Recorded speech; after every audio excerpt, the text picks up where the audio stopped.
Can I marry someone who doesn't share my faith? Can I marry someone who doesn't share my faith? You can marry anyone you want, but you don't want to create a hell for yourself. So you have to be very careful when making a choice as to who will be your partner in life, who will be your wife or your husband. There are several things that you have to look at. Physical attraction is not the only thing that you should focus on. Although it's a very important issue, it's not the only issue. More important are the issues that work towards oneness.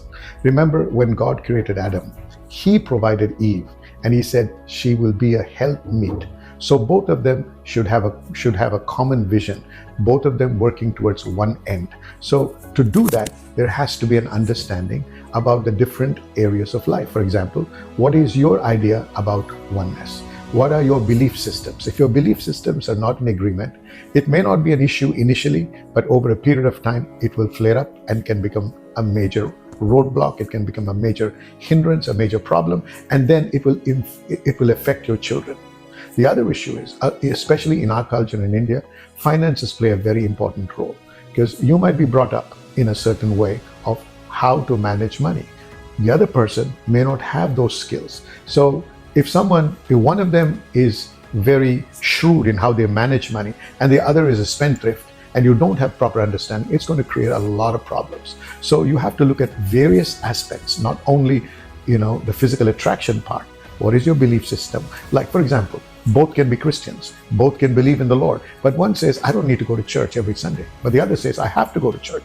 Now that will become a friction. That may cause a lot of friction between you both. And then tomorrow when you have children, so the children are going to observe that, and you will be the model. So they might actually not go to church at all because you're not going to church. So you're going to raise a family that does not represent the right system or the right way a child should grow. So there are many issues that you have to look at, and I cannot explain all the issues, but this thing you have to understand. One of the most important things is your belief systems, your faith in God, and how do you spend money? What is your understanding about money and how you spend money, and what are your values?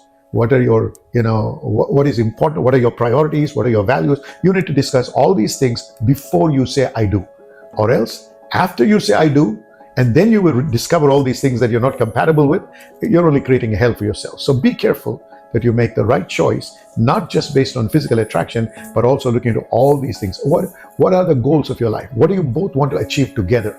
Or are you going to go on different routes? Because that is not going to bring oneness, that's going to bring division. And marriage should not be where two of you are divided on issues. When there is unity, there is blessing. So I hope that this would give you some understanding about how to make a good choice when it comes to marrying a person. Can I